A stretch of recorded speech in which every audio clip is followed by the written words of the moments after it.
Hi guys, it's Shanae and welcome back to my channel. Also, if you're new here, I post new fashion, lifestyle and travel videos as well as the occasional writer's video every week, and today is actually, as mentioned, a writer's video.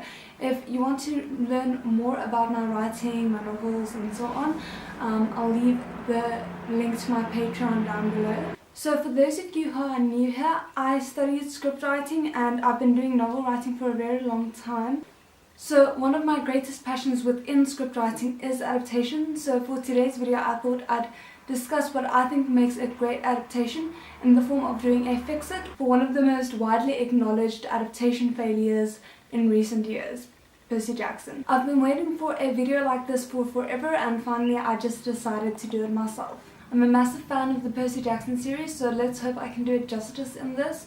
And I just also want to get the disclaimer out of the way that if you disagree with anything I said in this video or you feel I left an important part of the book out, please feel free to leave your thoughts in the comments below. I also just want to give a spoiler warning for the Percy Jackson series as a whole, just in case. And then I will be leaving any and all links to what I discussed in the description box below. So if there are any terms or things that you feel uncertain about, please feel free to check the description box, and if there is still something that you are unclear about, then you can leave it in the comments and I will definitely get back to you. Okay, with that being said, get ready guys, because I think this is going to be a long one. Okay, first things first would be what I think adapters often get wrong when doing the book to screen adaptation. First would be the general themes and intentions of the book. Then second, I would say, is what is important to the narrative of not only the book but also, if applicable, the series as a whole. And then what is important to the fans. I do feel like the Percy Jackson film failed in all of these aspects to some extent. Taking a quick look at the casting, there are two things that I want to say. Look, I understand that hiring child actors complicates things, but I do feel that if aging up was necessary, then rather make it from 16 to 21, as 21 is still a significant age in the modern day and even back like in the olden days. Rather than having it be 16 to 18 as the movies ended up doing, simply because the character growth within the 5 books is a ridiculous amount to try and cram into a 3 years time span for the movies. And the character development, as with Harry Potter, is quite important within the Percy Jackson series. Okay, then second, even though I personally feel that if you're not going to give the audience the correct age, then at least give them the correct look. I do understand that sometimes what the director has in mind for the role doesn't match up to the actors' actual looks. I do feel that it's important to at least remain consistent to what was important within the books.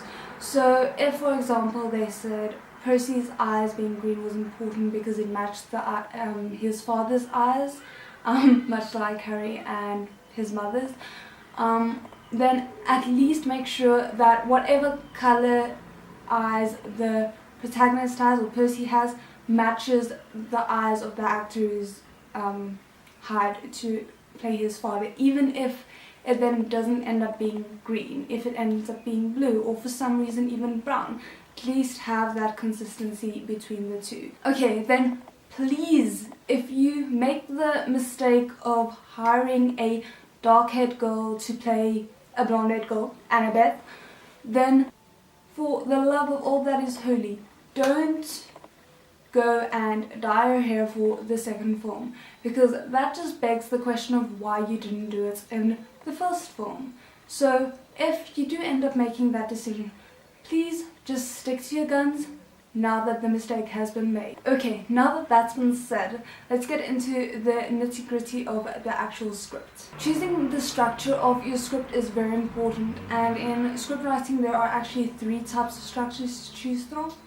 One is the save the act structure, the second is the save the cat structure, wow that rhymes, and then the last is the hero's journey. Ironically, the hero's journey structure was originally based on the old Greek myths, and of course the Percy Jackson books very cleverly follow that same structure. So as such, I do believe that the hero's journey is the perfect screenwriting structure for a Percy Jackson movie. So let me break it down for you. The layout for the hero's journey is as follows: the ordinary world, call to adventure, refusal of the call, meeting the mentor, crossing the threshold, tests, allies and enemies, the approach, the central ordeal, the reward, the road back, resurrection, and return with the elixir. When I originally looked at the structure for the script, I tried to put Percy's home life and Percy's school life as the ordinary world, and I struggled. Nothing seemed to fit together the way it should have. And then I actually came to the realization that for Percy, his ordinary world wasn't just his life with his mom and school, it was actually the camp as well. Like, the extraordinary world only started when he journeyed on the quest.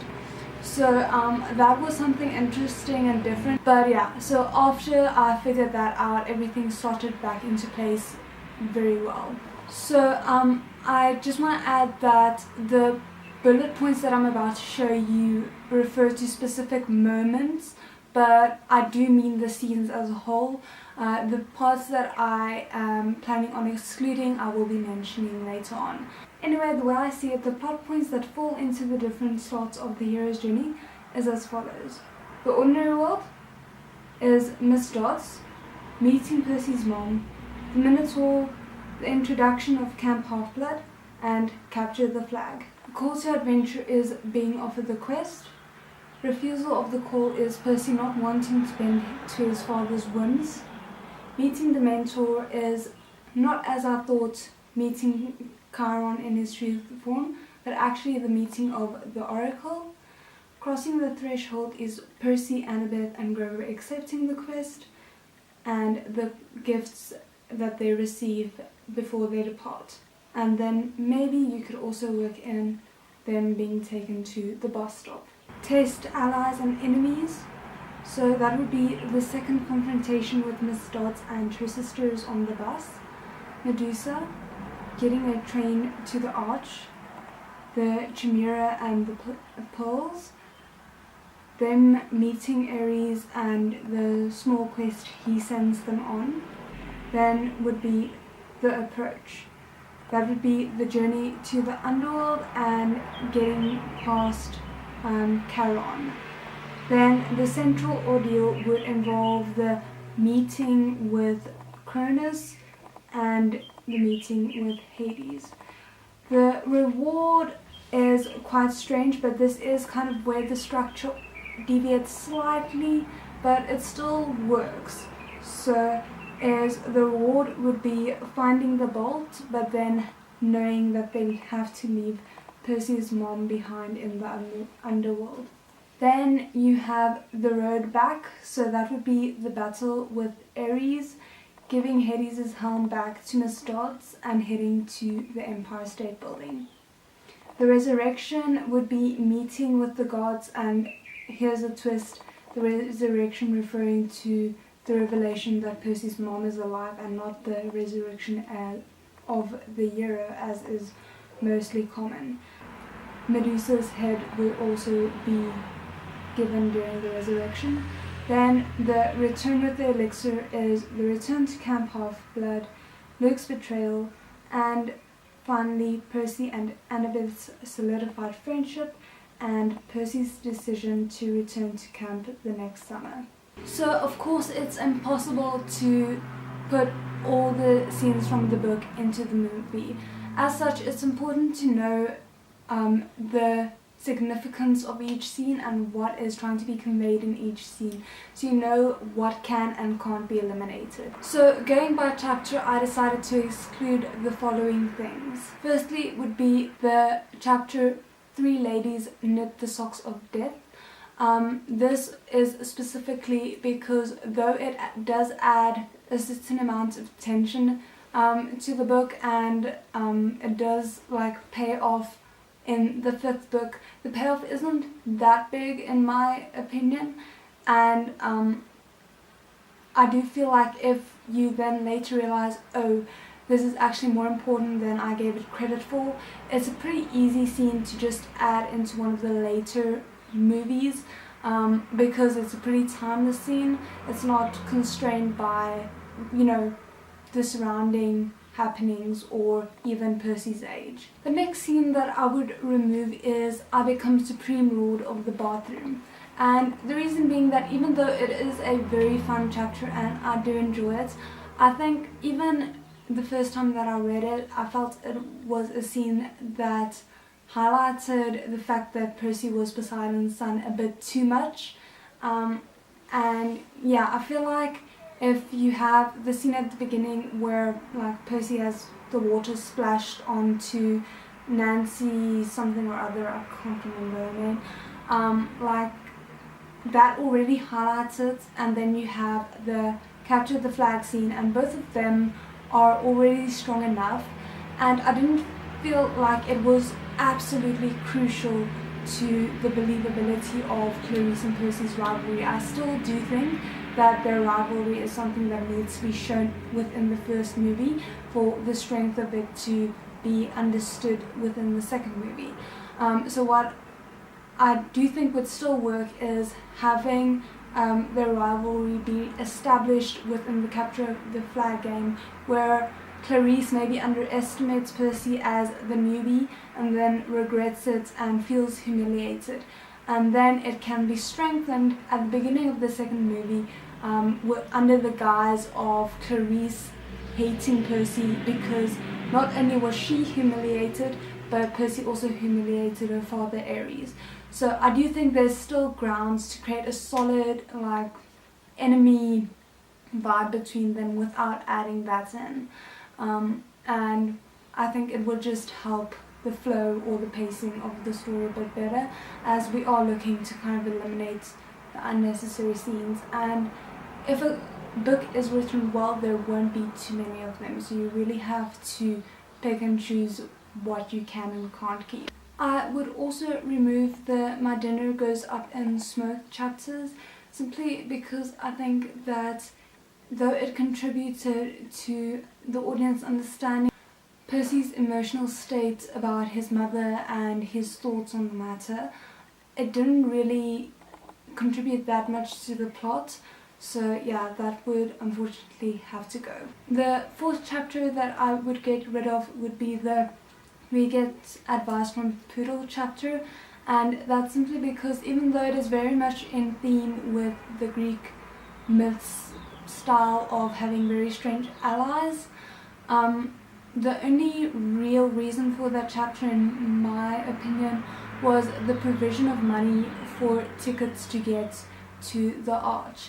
And I think this problem could very easily be fixed by having Percy, Grover and Annabeth raiding Medusa's till for money before they leave. So yeah, even though I like that chapter and it brings a bit of light humor into the books, I don't think it's necessary to keep. I would also remove the Lotus Hotel Casino scene from the equation and rather spend more time focusing on their meeting with Ares and the quest that he sends them on, because I do feel like it's quite an important quest and it does do a lot for character development in my opinion. But to then make up for the fact that the casino isn't like in the equation anymore, it would be necessary to, from the start, have a shorter deadline for the quest. Then jumping on to the next things that I would cut out, I would completely cut out the We Take a Zebra to Vegas, as well as the We Buy Waterbeds scenes.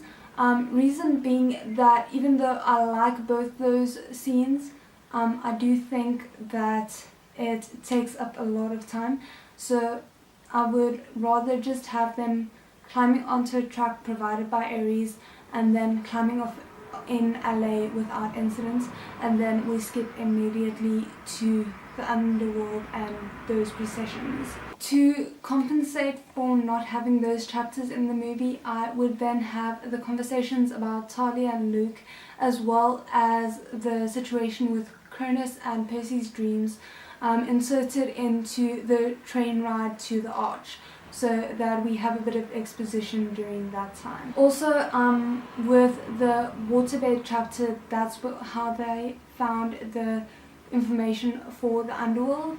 So I would simply have Ares give them a business card to the underworld to, in the guise of him making up for the quest he sent them on, and that way you can keep the plot moving along. Besides trimming down most of the scenes within the book to fit the script format, those are the things that I would leave out of the script entirely. But as I hopefully demonstrated with each removed chapter, the screenwriter needs to be sure to compensate for all the fine details that were addressed within the removed chapters. So I worked out what the chapters removed totaled in terms of page count, and it came to 101. So that leaves 275 pages to compress into a script format. So originally, when I thought about doing this video, I also considered addressing how the Percy Jackson series would be adapted if it were to be adapted into a TV series instead of a movie. And I don't know, I thought about a lot of it, and I knew that it would make this video way too long, and I also wasn't really sure if people would be interested in it.